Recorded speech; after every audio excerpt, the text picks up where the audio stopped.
The remnants of a botched console launch? A card game on your console? And a game that combines Wario with touching? Be a good little idiot and subscribe while we tell you why we hate 2007.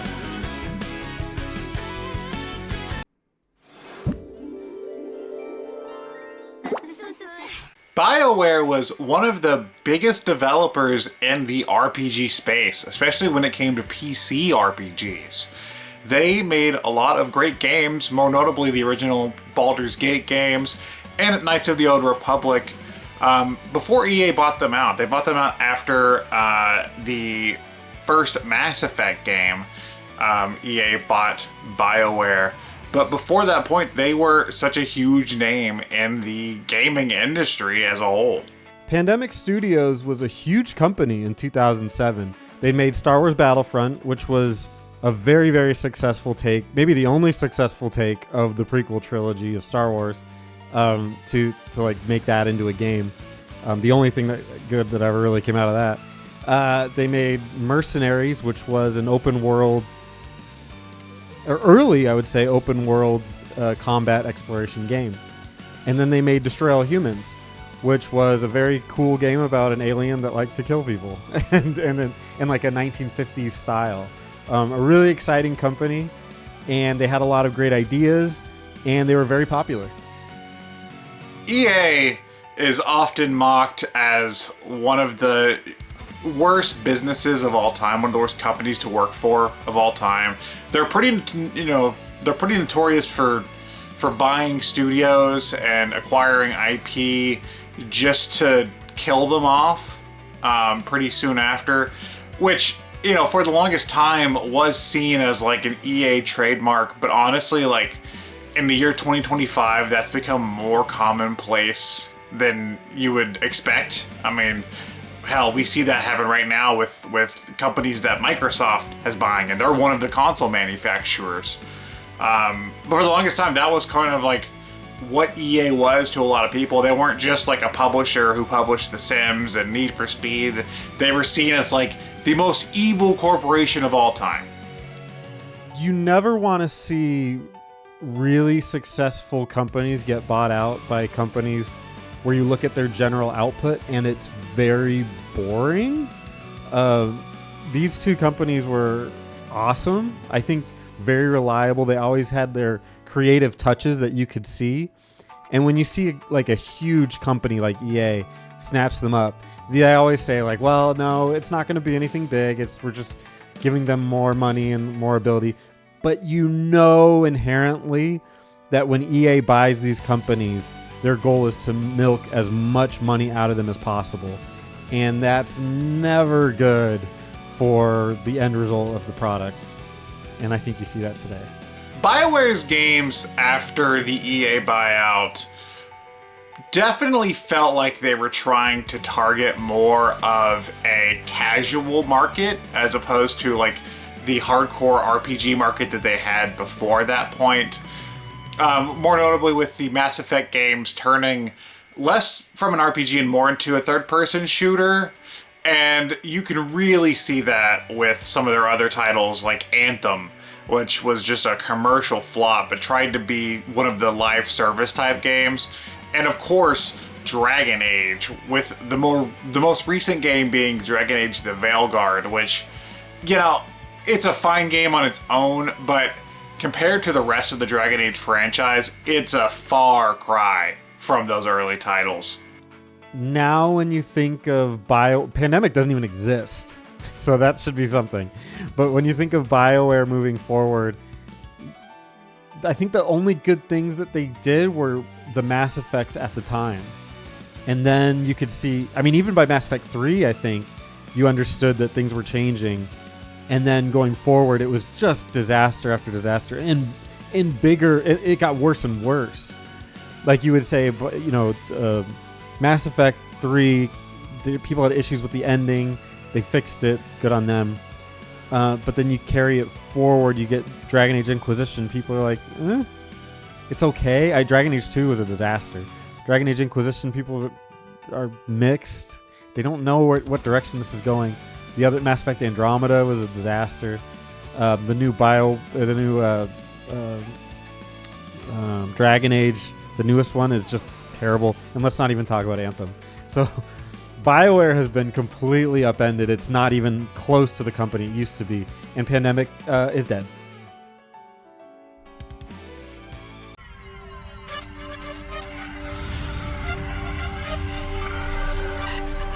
PlayStation 3, Hasbro, and Wizards of the Coast bring you an entirely new breed of interactive experience. The Eye of Judgment. The Eye of Judgment is a card game, but it's a video game. It's actually both, and it's on paper it sounds genius. Like, card games were this huge thing, and they make so much money, and people get really addicted to it, and they buy packs for it. Sony said, why don't we have that, but we make it a game so that the cards actually create these characters on screen, and it's the imagination of the card game, but in like an augmented reality. That's the best way to explain what the Eye of Judgment was. Sony Japan Studio is notable for being one of the most creative outlets when it comes to PlayStation games. That development studio has made some of the most creative games for Sony consoles. I mean, one of their earliest games was the original Ape Escape, which is one of my favorite PlayStation games of all time. More recently, they did Astrobot, which actually won some awards, which is crazy that a game by this company, by the studio, actually won some awards, because they seem to try to make games that are more out there. I mean, even like games like Shadow of the Colossus and Eco, were born from Sony Japan Studios. They don't make the type of games that PlayStation really sells nowadays, which is funny because their last one won a ton of awards.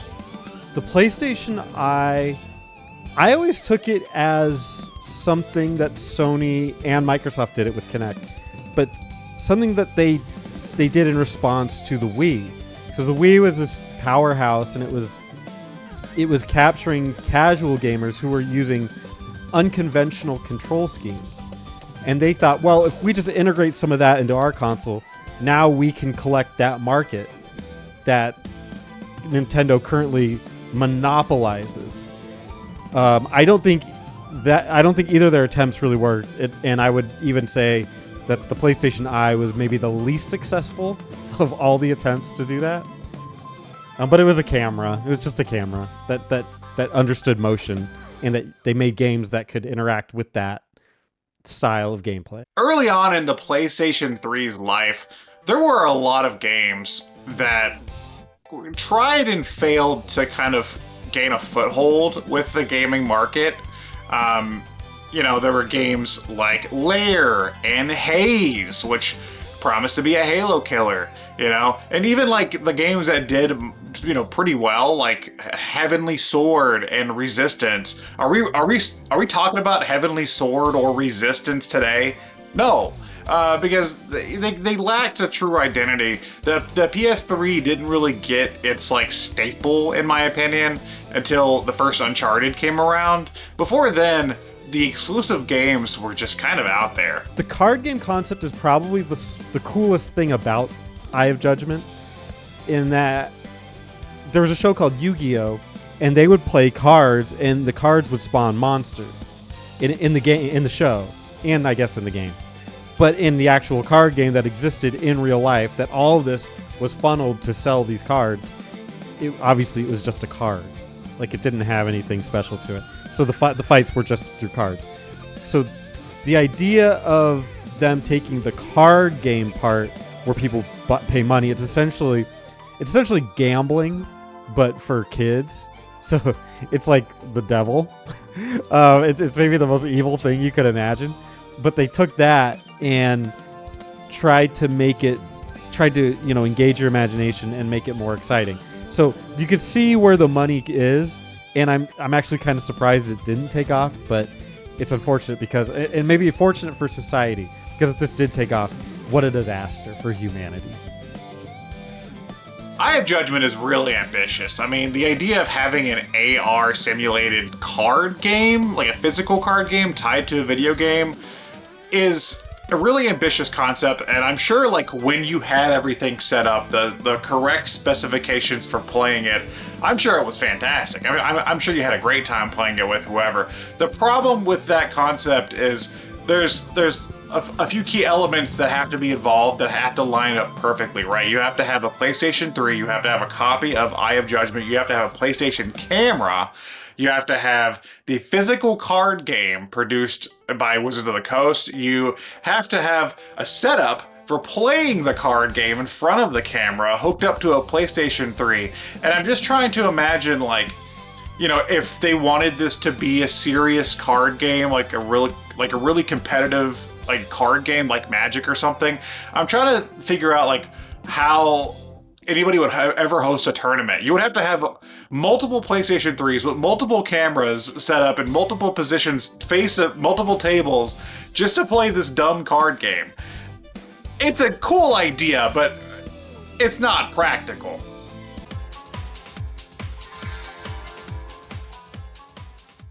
Sonic and the Secret Rings was Sonic's debut game for the Nintendo Wii. It was a very different take on Sonic, which Sega was doing a lot of, around this time. It seems like every other game they were throwing Sonic at something new. This time they decided to put Sonic in the world of the Arabian Nights, so, stuff like Alibaba and Aladdin. You're thinking of that sort of setting, which, could have been a cool setting for a platform game, and I'll get to why that wasn't the case, but overall, like, it had promise, like, put Sonic into a storybook, right? And I think at the time they wanted this to be like a full series of games. Only two were ever made, but, it's, at its core, I don't think it's an awful idea. You like Sonic? You like the Arabian Nights? Maybe not. But do you like Sonic? Because here's a game that has both. This is one of the weirder ways they tried to express Sonic the Hedgehog. In this era, they were doing that a lot, where there was like Sonic plus this. And this might have been the worst. Why Sonic and the Secret Rings really doesn't work isn't based on the concept alone or anything like that. The presentation, the music, all those things are fine. What really ruins this game is the Wii Remote. And, its functionality in the game is basically this. So a lot of games like Mario Galaxy, you would have the Wiimote and the nunchuck, so you could play a 3D platformer properly. But they decided to just put it on its side, and to control Sonic, you just tilt it back and forth like this, and he'll move across the screen back and forth, which didn't work. For a fast-paced 3D platformer like Sonic, where you're going to be running and avoiding things, this did not work. You pushed a button to jump, you had to like shake it to homing attack. Awful, awful, awful. I don't know who thought this was a fun idea. I'm sure the novelty of the Wii being brand new is why this came about. But yeah, my God, this has got to be the worst way to control a Sonic game. I'm going to put it this way. I think that the Wii was an exciting and interesting and innovative console.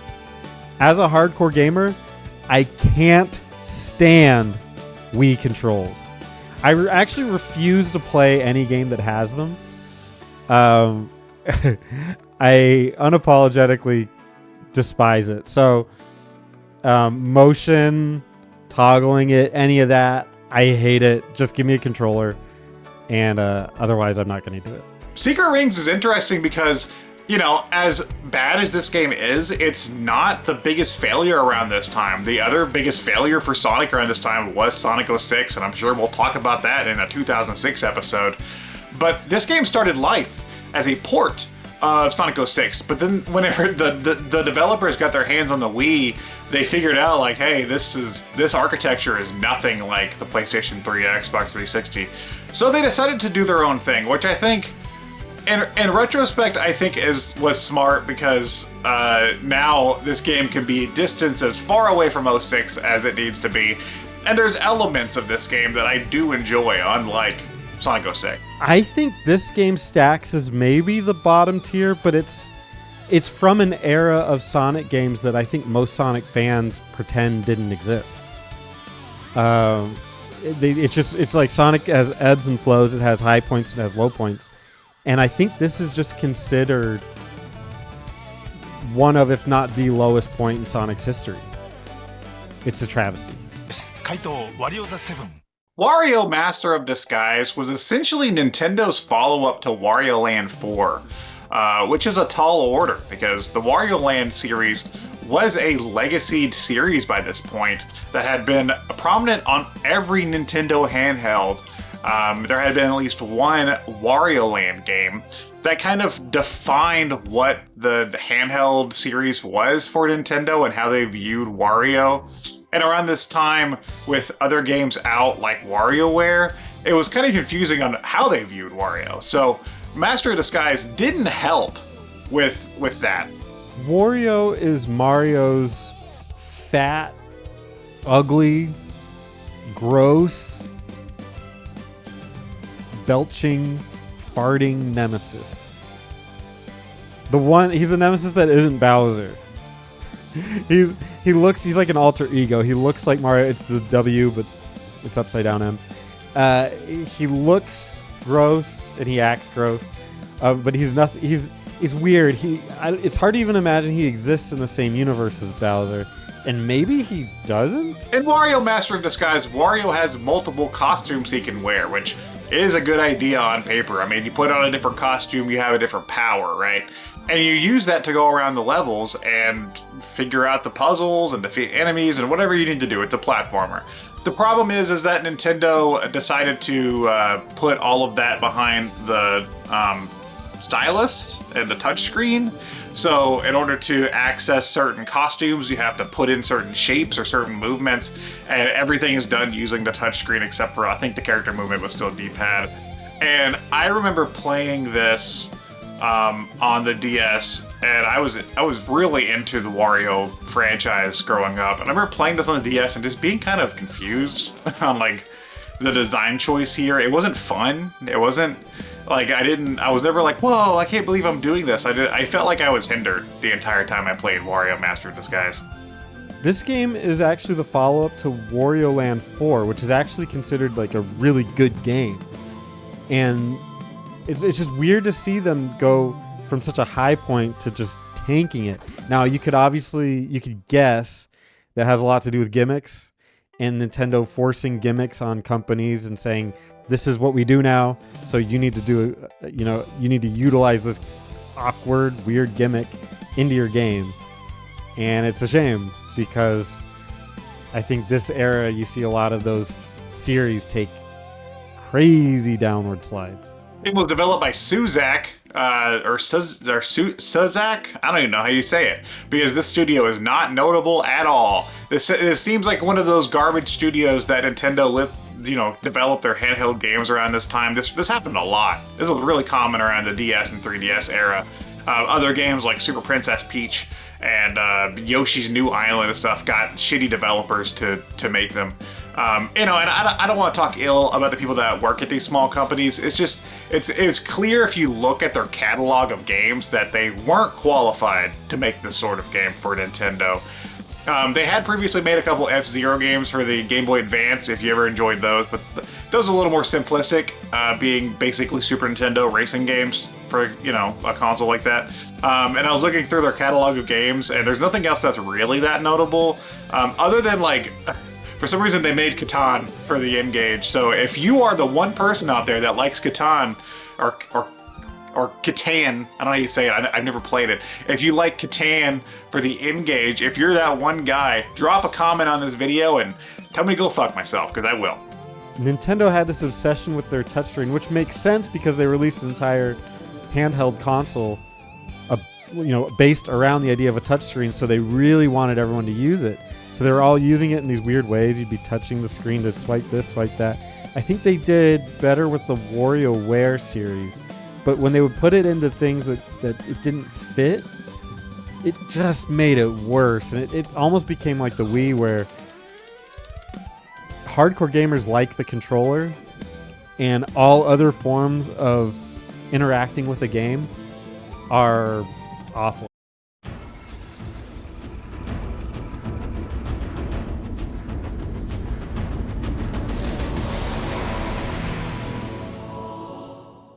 Bungie in 2007 was probably at its pinnacle.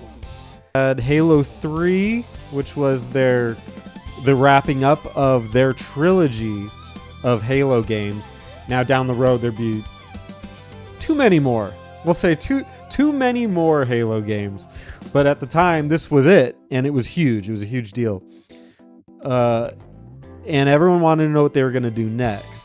Bungie's library of games around this time was Halo. I mean, they had a game or two before Halo, sure, but like, no one's talking about those. We're talking about Halo. That's really where Bungie became the developer it was around this time.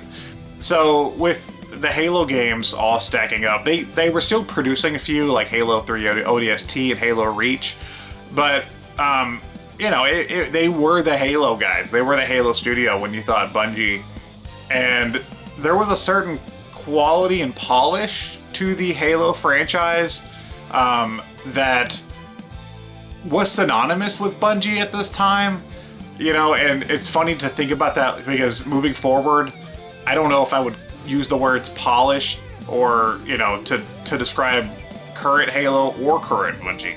Microsoft and Bungie splitting up, and really I should say Bungie splitting up from Microsoft, could not have been a bigger deal. It's Halo, for better or for worse, was Xbox's identity. It was even the same color. I don't know if that was planned, but the whole Xbox being green and Master Chief being green, they just went together. And to imagine them apart, just imagine the concept of Halo. I knew that isn't what happened, but the spirit of Halo, you got Bungie making something for another company, just seemed crazy at the time. It'd be like if you saw Mario on a PlayStation console. What people thought this would lead to was basically like a Halo type experience across all platforms, right? Like Bungie leaving, going independent, going third party. That's kind of like what the impression was like, oh man, they're being freed from the shackles of Xbox, right? And I don't know if that ever really came to fruition. I remember whenever the E3 came around where PlayStation revealed Destiny, and that was such a big reveal because we were all excited to play Halo, a Halo quality game on a PlayStation console. And I remember I was let down by the original Destiny. And I never looked at Bungie the same way after that point.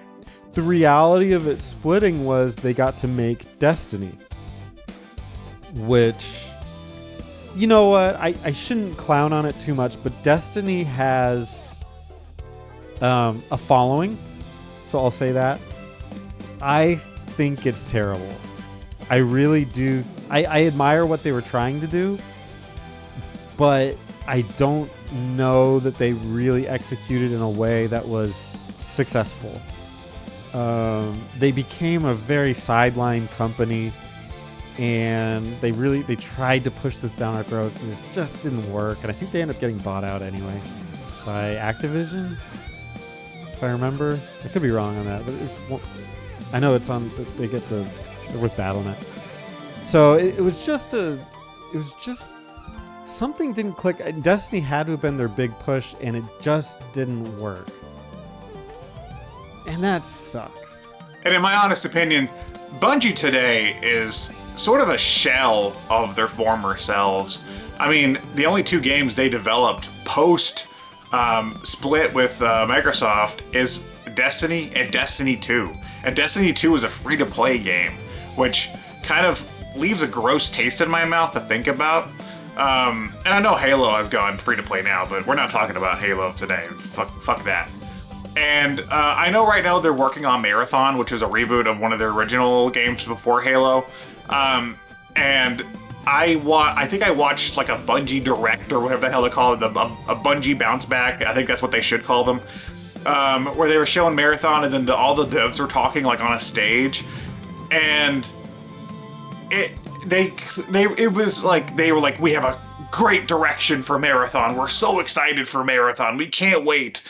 And then the game got delayed because they were shifting everything, and they were shifting the tone of the game.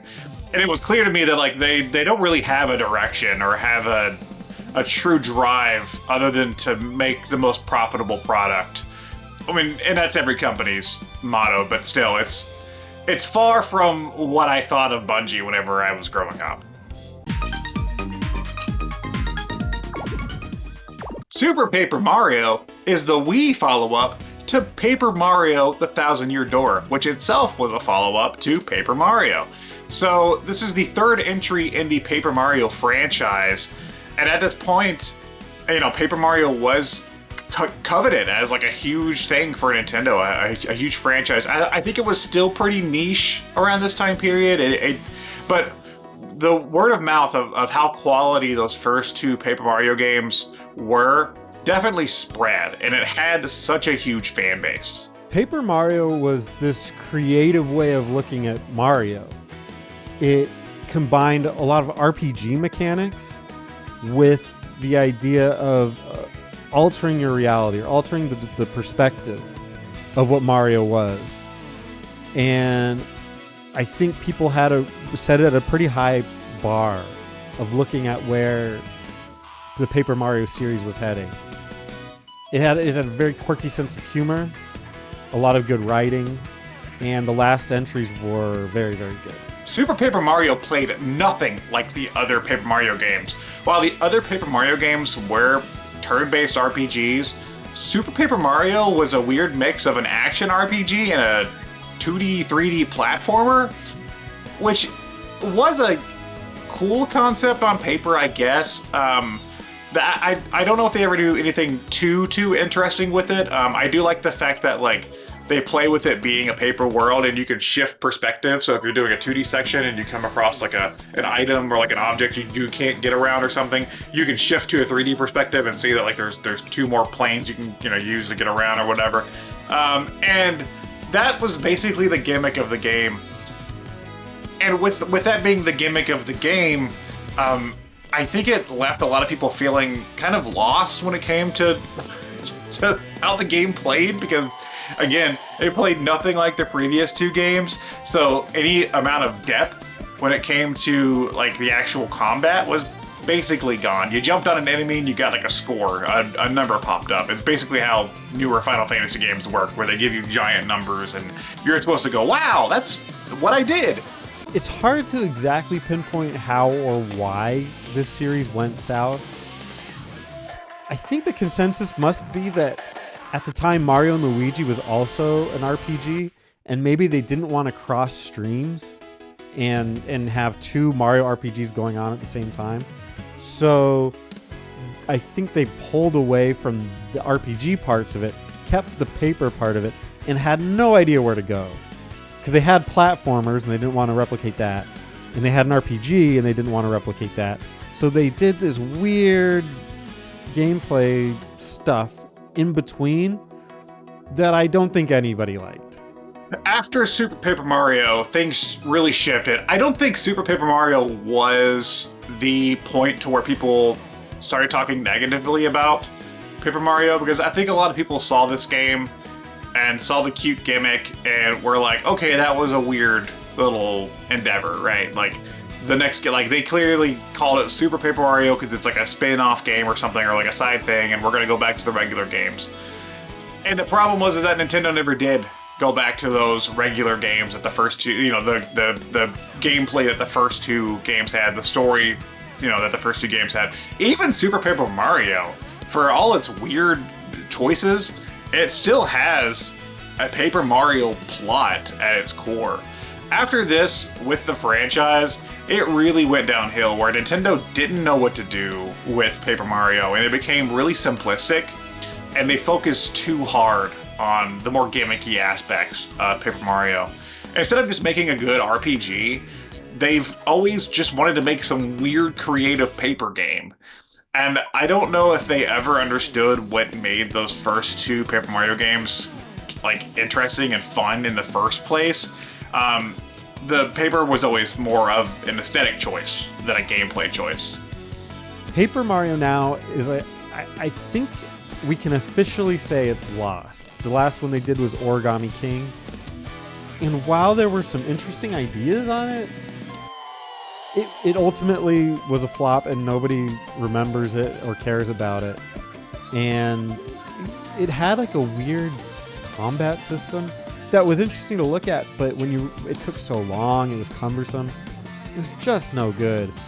On a side note, I will say that they released a game called Mario & Luigi Paper Jam that had Paper Mario elements in it, and it was really good. But that's not even really considered part of the Paper Saga. The Origami Saga. I don't know what they call it.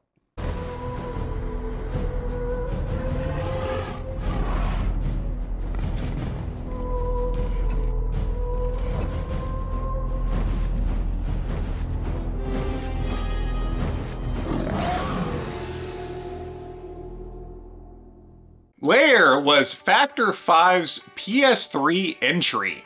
It came out very early, 2007, on the PlayStation 3, and it was sort of like a follow-up to what they had been doing, which was the Rogue Squadron games on Nintendo platforms, which the Rogue Squadron games are some of the greatest, like, combat flight action games of all time, whatever you want to call those, like, flights, like, sim-style games, set in the Star Wars universe. So they were attempting to kind of branch off and work with Sony and make this new like dark fantasy game where you ride on the back of dragons, and it's that style of game, and that could not have been a cooler idea. Lair was the promise of the early PS3 game. They had a whole bunch of these games that came out that looked really cool. They were new, and everyone was excited for what the PlayStation 3 could do. There were a lot of promises around, and Lair was one of those. You're flying on a dragon, you're doing all this cool stuff.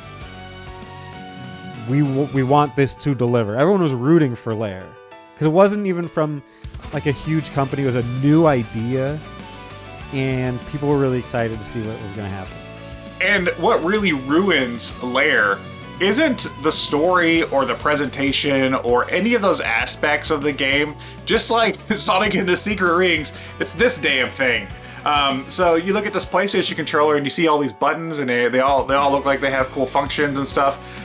For some reason, I don't know why Sony forced Factor 5 to not use these two perfectly good analog sticks for movement. If you want to control your dragon, you have to use the 6-axis in this thing, which was the motion controls in the PS3 controller, which means you gotta tilt it. Use the sticks for the camera, use the face buttons for some stuff, these for brakes, like, you know, like the shoulder buttons for brakes, but you just tilt this thing around. And it makes the flight feel very cumbersome and just unintuitive. And it completely takes you out of the experience. And I never had this issue with the Rogue Squadron games, and I can say without a doubt that if those games had used this control, those games would have also been terrible, because this isn't a good idea. Factor 5, while I wouldn't say they were a huge company, they made a very consistent library of games. They had the Rogue Squadron / Rogue Leader games that were, I think everyone can agree, amazing. I remember I think it was Rogue Squadron 2 was released on the GameCube, or maybe it was 3, I don't know. Anyway, you look it up. But it was released on the GameCube as like a launch title, and it looked unbelievably good. Like, I think that game looks, at least I remember it looking almost as good as the next generation. So Factor 5 had a really high reputation for what they could achieve. Sadly, Lair is Factor 5's last game. It basically killed the studio.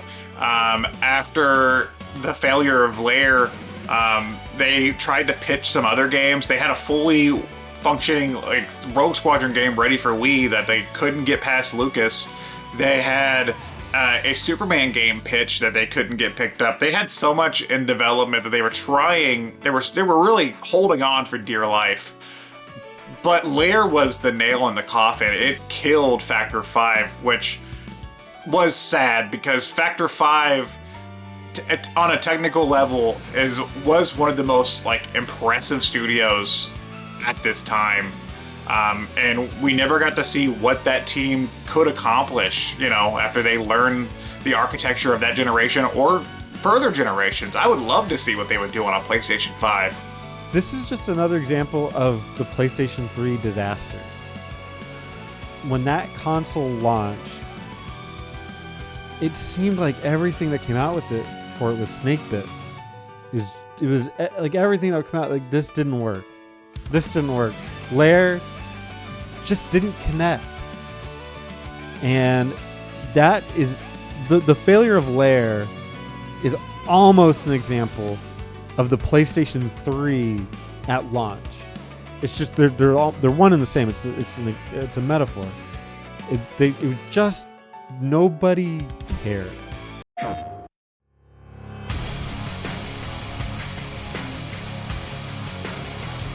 It's 2006, late 2006. Xbox 360, killing it. The Wii, killing it. Everyone wants to see what the next big PlayStation is gonna do. PlayStation 3, it's got great graphics. It's got crazy games in the future.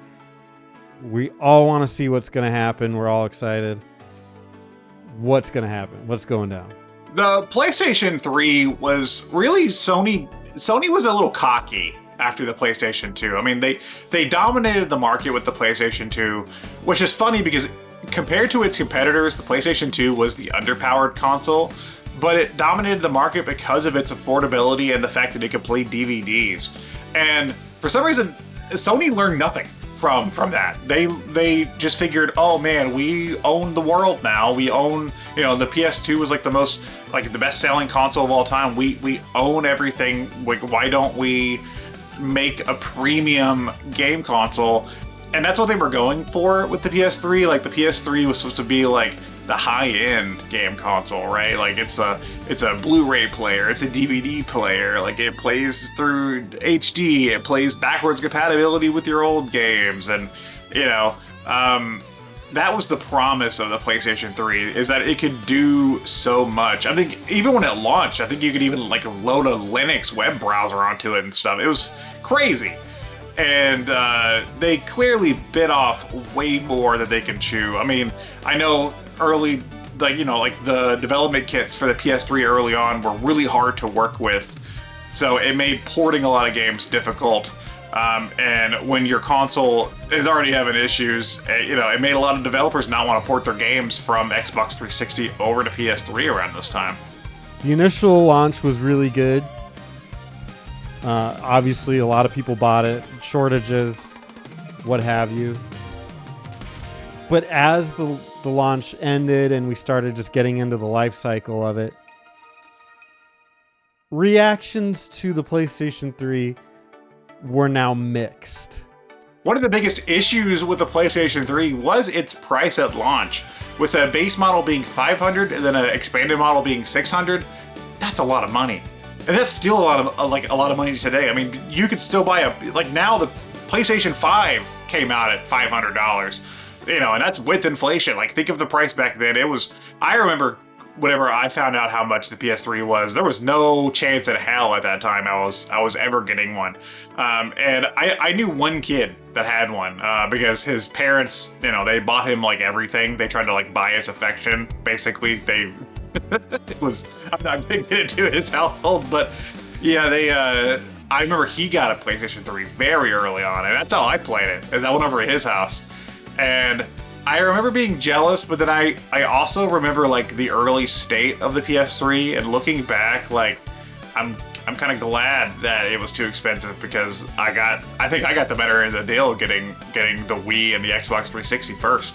At least I can only speak to America, but the games that we got were Madden, golf, Marvel Ultimate Alliance, basketball, hockey, Resistance Fall of Man, Tony Hawk's Project 8, and Untold Legends Dark Kingdom.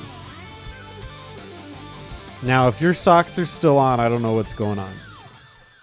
And I want to say that most of those are sports games, so whoop-de-doo.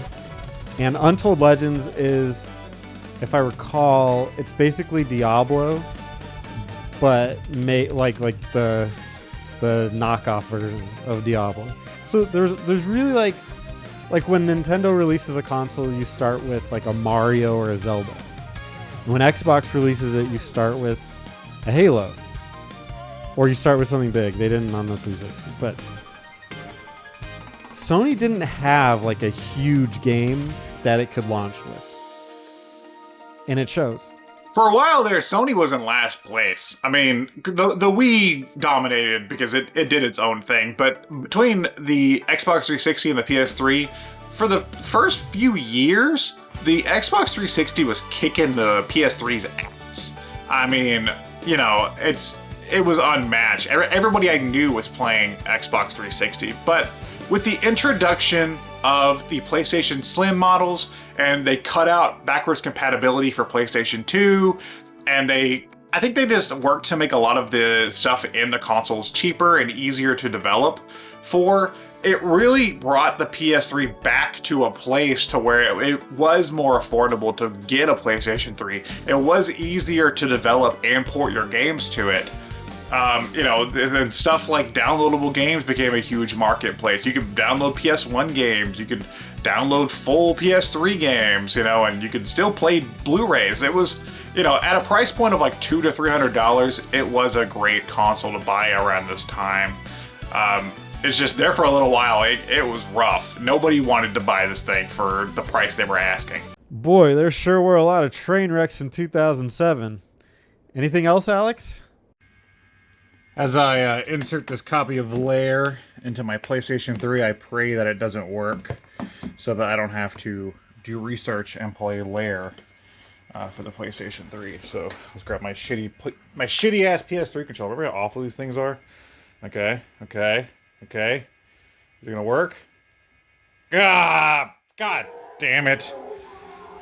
Just what I want to be doing on my fucking Friday, playing Lair. Actually, it looks pretty sick. Okay, I did not script this. The game actually froze. I played one mission, the game froze. I'm free! I don't have to play Lair anymore! Holy shit! Yay!